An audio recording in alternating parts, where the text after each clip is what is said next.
हो गया? ये लो।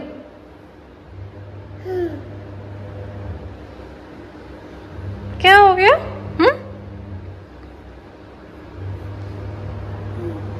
क्या कर रहे हो आप? क्या कर रहे हो चिका?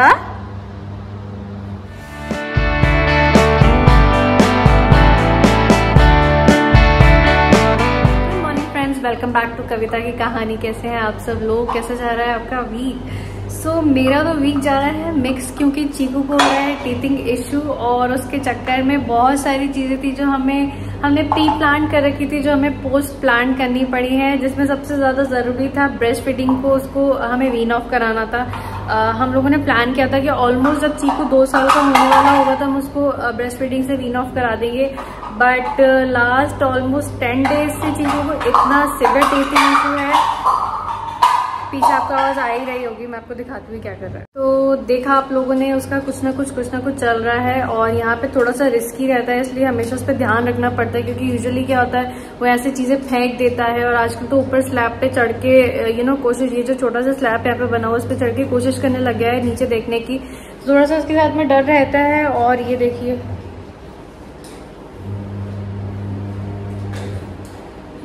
तो ये चल रहा है इसका। हाँ, तो हम लोग को ब्रेस्ट फीडिंग वीन ऑफ कराना था, बट अभी नहीं करा सकते क्योंकि ऑलरेडी वो इतना ज्यादा क्रैंकी हो रखा है।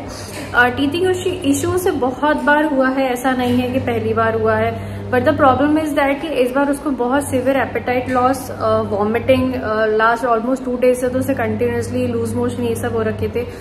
हमें लगा कि शायद सीजनल फ्लू के चक्कर में हो रखा है, क्योंकि बारिश के मौसम में वैसे भी स्टमक इश्यूज ये सारे बहुत ज्यादा रहते हैं। बट हम लोगों ने इसके पेडिट्रिशियन को दिखाया तो उन्होंने ये कहा कि इसके कैनाइन, 2 कैनाइन और 2 दांत एक साथ, यानी कि टोटल 4 उसके एक साथ दांत आ रहे हैं, तो उस चक्कर में उसको थोड़ा सा अनईजी रहेगा। उसके लिए मेडिकेशन उसका चल रहा है, जो भी उसके लिए रिक्वायरमेंट था। तो ये है। अब आज फिर भी काफी हद तक बेटर है। लास्ट 2 डेज तो थोड़ा सा उसने उसे बहुत ज्यादा परेशान कर लिया था, वो भी बहुत परेशान हो रहा था। बच्चा अगर पूरे दिन कुछ नहीं खाएगा तो ऑब्वियसली वो क्रैंकी होगा। हम अगर आज पूरे दिन कुछ नहीं खाए तो हम भी चिड़चिड़ाहट करने लग जाते, तो वो तो बच्चा है। तो ये उसके साथ चल रहा है। दूसरा, हम लोगों ने प्लान किया था कि हम लोगों को थोड़ा सा शॉपिंग करना था, बट समहाउ जोधपुर में बहुत ज्यादा बारिश हो रही है। हर न्यूज चैनल पे जोधपुर का ही आ रहा है कि बाढ़ जैसे हालात है, तो उस चक्कर में हम लोगों का बिल्कुल भी कुछ भी नहीं हो पाया। तो घर में ही है और यही घर के कामों में लगे हुए हैं। घर के काम तो आपको पता ही है, कभी खत्म नहीं होते हैं, सुबह से लेकर रात तक करते ही रहो, कभी खत्म ही नहीं होने वाले। ये वाला है।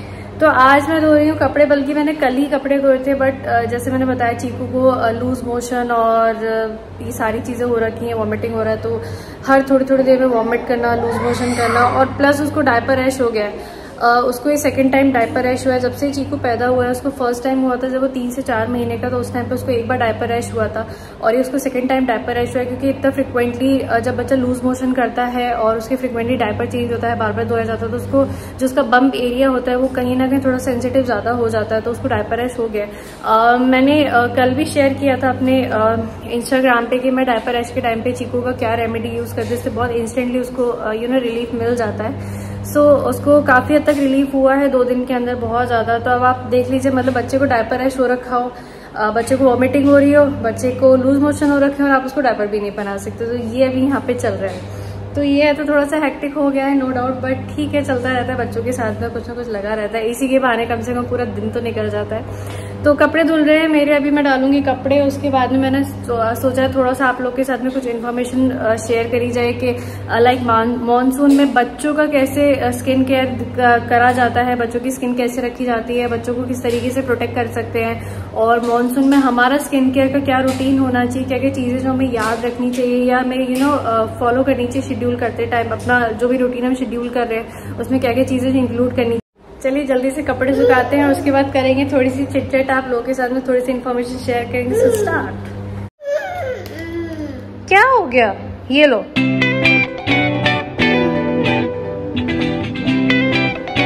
क्या हो गया?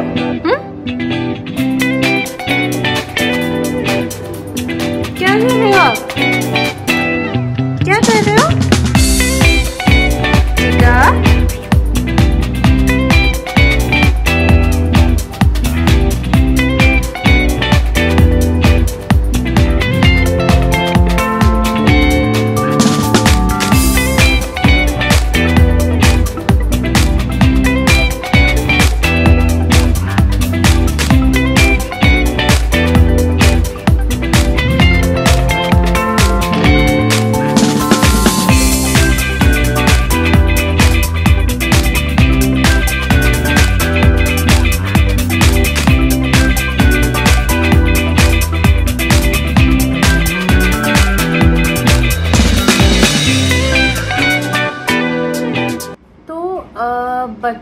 का स्किन केयर का ध्यान रखना ड्यूरिंग मानसून बहुत ज्यादा जरूरी है, क्योंकि मच्छर का जो बाइट होता है वो बच्चों को बहुत सीवियर होता है।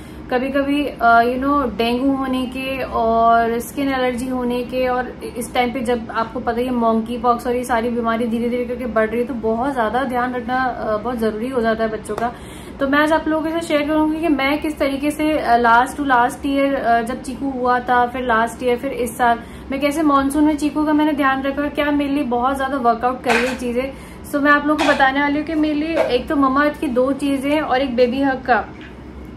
सबसे पहले तो ममा अर्थ का नेचुरल मॉस्किटो रेपेलेंट, ये मेरे को बहुत ज्यादा इफेक्टिव लगा है। लाइक मैं क्या करती हूँ, चीकू को नहला के लाती हूँ, उसको लोशन लगाती हूँ, लोशन लगाने के बाद में कपड़े पहनाने से पहले मैं उसकी स्किन पे हल्का हल्का ही लगा देती हूँ, डैप डैप डैप करके अच्छे से लगा देती हूँ। बहुत ज्यादा नहीं घिसना है, हल्का सा हाथों में लीजिए, अपने हाथों को पूरा अच्छे से मलिए और पूरा उसकी जितनी भी बॉडी है उस पर धीरे धीरे लगा देती हूँ। उसके बाद में इसको कपड़े पहनाने के बाद में ये मॉस्किटो नेचुरल रेपेलेंट स्प्रे है, ये डायरेक्ट स्किन पे नहीं लगाया जाता है, कपड़ों पे लगाना है, या जो भी आसपास का एरिया, अगर बच्चा सो रहा है तो उसके आसपास के एरिया में छिड़क दीजिए, उसके कपड़ों पे छिड़क दीजिए, तो ये 2 डबल प्रोटेक्शन हो जाएगा मॉस्किटो से।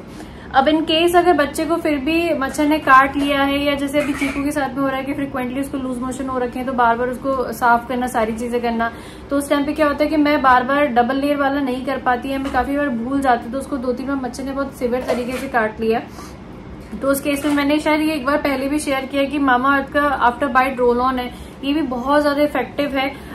इसमें ये रिड्यूसेस ईचेस एंड रैशेस कर देता है, स्पेशली जब कोई कीड़ा काट गया बच्चे को, या स्पेसिफिकली मच्छर काट गया, क्योंकि सीजन में तो मच्छर बहुत ज्यादा हो रखे हैं। तो उसके बाद में हल्का सा उस जगह पे मैं लगा के हल्का सा उसको रब कर देती हूँ, तो उससे भी बच्चे को बहुत जल्दी रिलीफ मिलता है। अभी कभी कभी क्या होता है कि बच्चे के हम बहुत फ्रिक्वेंटली नेल्स कट नहीं कर पाते, उनके नेल्स बड़े होते हैं और उनको मच्छर ने काट लिया तो खुजा खुजा के पूरा लाल कर लेते हैं, स्किन छील लेते हैं, खून निकाल लेते हैं। बहुत बार चीकू ने ऐसा किया कि उसके नेल्स कट नहीं है और उसने खुजा के खून निकाल लिया है, तो ये उस केस में बहुत ज्यादा रिलीफ देता है। और अगर आपको ऐसा है कि जैसे बच्चे को काफी बार ऐसा होता है उसकी स्किन इस तरीके की होती है कि उसको कुछ भी सूट नहीं करता है, तो आप सिंपल नारियल का तेल लगा दीजिए जिस जगह बच्चे को काटा हुआ है, या कोई लोशन लगा दीजिए। वो भी उसको वर्कआउट नहीं कर रहा है उसके ऊपर में, तो आप उसके पीडियाट्रिशियन को इमीडिएटली दिखा दीजिए। क्योंकि होता क्या है कि होता तो सिर्फ मच्छर का बाइट ही है, बट फिर भी मतलब काफी बार जैसे चीकू के बहुत सिवियर मतलब ऐसा हुआ है कि 1-1.5 इंच तक उसका वो इतना फैल गया था, स्वेलिंग आ गई कि वेट करने से बेटर है पीडियाट्रिशियन को इमीडिएटली दिखा दीजिए। तो ये 3 चीजें हैं जो मैं ये फ्रिक्वेंटली जब से चीकू हुआ है तब से मैंने ये चीजें यूज करी हैं। अब जैसे ये वाला, ये तो मैंने उसको हमेशा जब भी मानसून का सीजन आता है, जब भी मच्छर वाला कोई भी अगर होता है कि भाई मच्छर है या कोई बीमारी मच्छरों की वजह से फैल रही है, तो मैं इमीडिएटली इसको यूज करना स्टार्ट कर देती हूँ। ऐसा नहीं कि मैं 12 महीने इसको लगाती हूँ, ऐसा नहीं होता, लेकिन जब भी मच्छरों का स्पेसिफिकली कोई सीजन है या मच्छर आसपास में है, कोई मच्छर बेस्ड कोई डिजीज है जो फैल रही है, तो मैं ये डेफिनेटली रूटीन में यूज करती हूँ, सुबह और रात में मेक श्योर करती हूँ कि ये तो मैं यूज करूँ। ये मैं क्या करती हूँ कि मैनी टाइम्स उसके कपड़ों पे लगाती हूँ, काफी बार मैं कपड़ों पे नहीं लगाती, लेकिन उसका आसपास का जो एरिया स्पेशली जब वो सो रहा होता है उस टाइम पे मैं उसके आसपास के एरिया पे छिड़क देती हूँ। बहुत इफेक्टिव। अगर बच्चे को आप गाड़ी में लेके जा रहे हैं और उसकी कोई कार सीट हो गई या उसके आसपास का एरिया हो गया, उसका ब्लैंकेट हो गया, पिलो हो गया, या जो भी उसके आसपास, उसकी कॉट, अगर बच्चा कॉट में सोता है तो उसके कॉट के आसपास में डाल दीजिए, मच्छर नहीं आते हैं। ये किया है, इसने वर्क किया है, इसलिए मैं 100% अपने एक्सपीरियंस के साथ शेयर कर रही हूँ कि ये 2 चीजें तो स्पेसिफिकली बहुत बहुत अच्छी हैं। और बच्चे को काट गया है तो उसके बाद में आप वैसलीन लगा सकते हैं, ये आफ्टर बाइट रोल ऑन लगा सकते हैं, नारियल का तेल लगा सकते हैं, जो भी आपके पीडियाट्रिशियन ने उसको कोई ऑइंटमेंट सजेस्ट किया हो तो वो आप लगा सकते हैं। तो ये स्पेसिफिकली 3-4 चीजें हैं। अब ये तो हो गया कि भाई हमने प्रोटेक्शन कर ली, सारी चीजें कर ली। इसके अलावा और कौन कौन सी चीजें जो हमें मानसून के टाइम पे ध्यान रखनी चाहिए कि बच्चे को बीमार नहीं हो बच्चा, और बच्चा एकदम सही रहे, उसे कोई भी मॉस्किटो बेस्ड कोई डिजीज नहीं हो, और बहुत सारी जो स्टमक रिलेटेड सारी चीजें होती है वो नहीं हो, फ्लू नहीं हो। तो उसके लिए सबसे पहले तो आप ये करिए कि स्पेशली बारिश के टाइम में बच्चे को गुनगुने पानी से नहलाइए। काफी बार ऐसा होता है बहुत ज्यादा ह्यूमिडिटी होती है और बहुत गर्मी हो जाती है बारिश के बाद में, तो हमें ऐसा लगता है ना, हाँ ठंडे पानी से नहा लो, कर लो। बच्चे के साथ वो चीज मत करिए। बच्चे को आप मेक श्योर करिए कि हल्के से गुनगुने पानी से नहलाइए, क्योंकि जो गीजर में गर्म हुआ पानी है वो डेफिनेटली अच्छा होगा, बॉइलिंग पॉइंट पे होगा, और जब वो हल्का सा गुनगुना हो जाए तब आप उसे नहलाइए, उसके लिए बहुत अच्छा है। क्योंकि क्या होता है, टंकी जो आपकी जो ऊपर टंकी होती है, छत पे जो टंकी होती है, नीचे जो टंकी होती है, उसमें क्या होता है कभी कभी पानी रुका हुआ होता है, उसमें मच्छर होने के चांसेस होते हैं, मच्छर अपने अंडे दे देता है। तो काफी बार ऐसा होता है कि नल के थ्रू, ऑल्दो सब जगह आजकल बहुत जो भी आर्किटेक्चर, जो भी बिल्डिंग्स बन रही हैं और जो भी फ्लैट्स में जो भी सारा सामान यूज हो रहा है हार्डवेयर का, वो बहुत अच्छा हो रहा है। फिर भी अपनी तरह से आप कोशिश ये करिए कि आप वो वाला पानी यूज मत करिए, ठंडा पानी मत यूज करिए मानसून के टाइम पे। इवन आप खुद के लिए भी गर्म पानी, गुनगुने पानी से ही नहाइए। मुझे ऐसा लगता है कि इसके साथ में सबसे ज्यादा जरूरी एक ये भी है कि जो आप बच्चे को पानी दे रहे हैं, लाइक अगर आपका बच्चा टॉडलर है, जो चीकू की एज में है, जैसे चीकू अभी 21 मंथ्स का है, वो 2 साल का होने वाला है, तो आप वो बहुत फ्रिक्वेंटली पानी पीता है, सिपर में, ग्लास में, किसी भी तरीके से उसे प्यास लगती है। अब हर बार बच्चे को पानी बॉईल करके फिर ठंडा करके देना पॉसिबल नहीं होता, तो आप मॉर्निंग के टाइम पे क्या करिए, 2 से 3 लीटर बॉटल में बहुत अच्छे से पानी को गर्म कर लीजिए। तो 2 से 3 लीटर पानी को अच्छे से बॉईल कर लीजिए, उसको बॉइलिंग पॉइंट तक लेकर आइए। उसके बाद में उसे कूल डाउन करिए, ठंडा करिए, या गुनगुना, अगर बच्चा पानी पी रहा है, कंफर्टेबल है, तो उसे गुनगुना करके मिल्टन की बोतल में भर के रख दीजिए पूरे दिन के लिए। बच्चा 1 से 1.5 लीटर पानी भी पी ले पूरे दिन में तो बहुत होता है, मोर देन सफिशिएंट होता है। तो आप वो करके रख लीजिए। तो जब भी बच्चे को पानी चाहिए, कुछ भी चाहिए हो, तो आप उसके सिपर में या उसके जो भी ग्लास है, जो भी कप है, उसमें आप उसको डाल के आप दे दीजिए, तो एटलीस्ट वो होगा कि पानी सही होगा। नो डाउट हर घर में आजकल आरओ लगा हुआ है और एक्वागार्ड लगा हुआ है, पानी फिल्टर्ड ही आता है, फिर भी डबल प्रिकॉशन बच्चों के साथ लेना बहुत ज्यादा जरूरी हो जाता है, क्योंकि बच्चों का इम्यूनिटी ऐसा नहीं होता कि बच्चों का इम्यूनिटी बहुत ज्यादा स्ट्रांग होता है और वो बहुत जल्दी एंटीबॉडीज डेवलप कर लेते हैं, ऐसा नहीं होता। बच्चों को टाइम लगता है धीरे धीरे इन्वायरमेंट में, और कभी कभी क्या होता है बच्चों का इन्वायरमेंट इतना फ्रिक्वेंटली चेंज होता है, बाहर जा रहे हैं तो थोड़ा सा ह्यूमिडिटी है, चिपचिप हो रखा है, हल्का सा ठंडा भी है, गर्मी भी है, घर में आ रहे हैं तो एसी चल रहा है, एकदम चिल आउट है, फिर कहीं जा रहे हैं तो एकदम गर्मी है, और ये जो टेम्परेचर वेरिएशन होता है बच्चे की बॉडी इमीडिएटली एडजस्ट नहीं कर पाती है। तो उस केस में मेंटेन करके रखिए कि एटलीस्ट जो भी आप वो इनटेक जो भी ले रहा है, चाहे वो खाना हो गया, पानी हो गया, सारी चीजें हो गई, या आउटर प्रोटेक्शन हो गया, वो सारी चीजें वो मेक श्योर करिए बच्चे के साथ में हमेशा रहे during monsoon season specifically. Summer के अलग चीजें होती हैं, विंटर के अलग होती है, लेकिन मानसून में बीमारी, बच्चों का बीमार होना बहुत ज्यादा उसकी चांसेस बढ़ जाते हैं। जो बारिश के पानी में जैसे बच्चे नहाते हैं, जैसे बड़े बच्चे होते हैं, 5-6 क्लास के बच्चे हो गए, 10-15 साल के बच्चे हो गए, वो फिर भी इतना रेस्ट कर जाते हैं, इतनी जल्दी बीमार नहीं पड़ते। बस 2-3 साल के बच्चा बारिश में भीगेगा, और आजकल की बारिश ऐसा नहीं है कि पहले की जैसे हमारे जमाने में बारिश हुआ करती थी, वो जो बड़े बूढ़े कहते हैं ना हमारे जमाने में तो ये होता था, ऐसा होता था, तो वही चीज है कि आजकल की बारिश में भी बहुत जल्दी बीमार पड़ जाते हैं, हम बीमार पड़ जाते हैं, तो बच्चों का तो इम्यूनिटी कितना ही ज्यादा स्ट्रांग होता है। तो ये छोटी छोटी चीजें हैं जिनका आप ध्यान रख सकते हैं, और बच्चा को बहुत हद तक ऐसा नहीं है कि अब 100% फुल प्रूफ मेथड है ये कि 100% बच्चा सेफ हो गया, बच्चे को कुछ नहीं होगा, ऐसा नहीं होता। बच्चे हैं, कुछ ना कुछ लगा रहता है, तो आप अपनी तरफ से मेक श्योर करिए कि आप अपने जो एफर्ट्स कर रहे हैं वो 100% रहें हमेशा बच्चों के साथ में। और ये सारी चीजें, एक और जो चीज है जो मुझे लगता है कि बच्चों को थोड़ा सा अवॉइड करिए बाहर का खिलाना।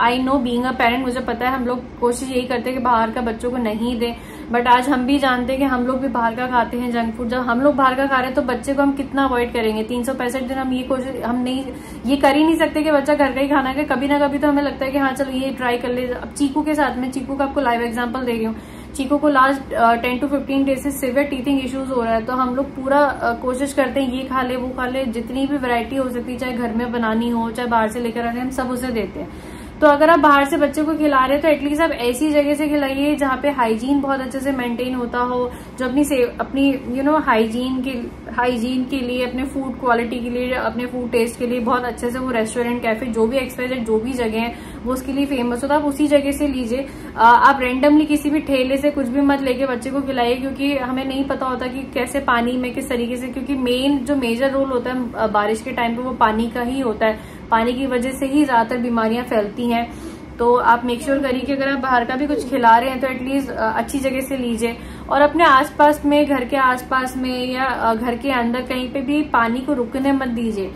जैसे आपकी टंकी में हो गया सबसे ज्यादा, घर के आसपास तो फिर भी चलो बाहर बहुत ज्यादा नहीं निकलते हैं, घर में रहेंगे, लेकिन घर के मेन जो 2 जगह पानी टिका हुआ रहता है वो होता है घर की टंकियों में। आप कोशिश ये करिए उनका फ्लो बना रहे, जैसे पानी आ रहा है आप उसको ऊपर चढ़ा दीजिए, आप उस पानी को यूज कर लीजिए। आपके घर में अगर गार्डन एरिया है तो कहीं पे भी पानी मत भरा रहने दीजिए। और थोड़ा सा आप दवाइयां हो गई वो छिड़क दीजिए, मॉर्टिन हो गया, बहुत सारी दवाइयां आती हैं जो मक्खर, हाँ हाँ क्या हो गया, जो मक्खियां बहुत होती हैं मच्छरों के लिए, सबके लिए बहुत होता है। घर के जो डोर होते हैं, मेन डोर होते हैं, वहां पे छिड़क दीजिए। जो लाइट्स के हो गए बाहर वहां पे छिड़क दीजिए। तो ये छोटे छोटे स्टेप्स हैं जो आप करके खुद को भी सेफ रख सकते हैं, बच्चों को भी सेफ रख सकते हैं, मानसून का सीजन भी इंजॉय कर सकते हैं। क्योंकि अल्टीमेटली होता है कि जब बाहर बारिश हो रही होती है, मन करता है चाय बना लो, पकौड़े बना लो, लेकिन अगर बच्चा बीमार होगा तो आपका किसी भी चीज का मन नहीं करेगा, ना बारिश इंजॉय करने का मन करेगा। तो ये बहुत छोटी छोटी सी चीजें हैं जिनको आप करके बहुत रूटीन के डे में आप इंक्लूड करके कर सकते हो, और आपका मानसून का सीजन बहुत अच्छा जाएगा। और ये ऐसा नहीं कि सिर्फ छोटे बच्चों के साथ में ही करिए, अगर आपके घर में बड़े बच्चे हैं, अगर आपके घर में बूढ़े बड़े रहते हैं तो आप उनके साथ में भी सारी चीजें करिए। आप खुद का भी ध्यान रखिए, क्योंकि ऐसा नहीं कि आप सबका ध्यान रख रहे हो और आप खुद बीमार पड़ गए तो फिर कौन ही देखेगा घर को। तो ये छोटी छोटी सी चीजें हैं, आप जरूर इनको करिए। और अगर मैंने कोई पॉइंट छोड़ दिया हो या मैंने इंक्लूड नहीं किया हो तो मुझे कमेंट डाउन करके बताइए कि ये भी एक ऐसी चीज है जो हमें ड्यूरिंग मानसून तो स्पेशली ये चीज करनी ही करनी चाहिए। और अगर अभी तक आपने मेरा चैनल सब्सक्राइब नहीं किया है तो आप प्लीज सब्सक्राइब करिए, अपने फ्रेंड्स एंड फैमिली के साथ शेयर करिए। और इसी के साथ में टिप्स एंड ट्रिक्स के साथ में मैं जल्दी आपसे मिलूंगी नेक्स्ट ब्लॉग में। Till then take care, bye bye कर दो, बाय कर दो, बाय बोलो, बाय बाय करो, bye, thank you, thank you, bye. चलिए मिलते हैं नेक्स्ट ब्लॉग में।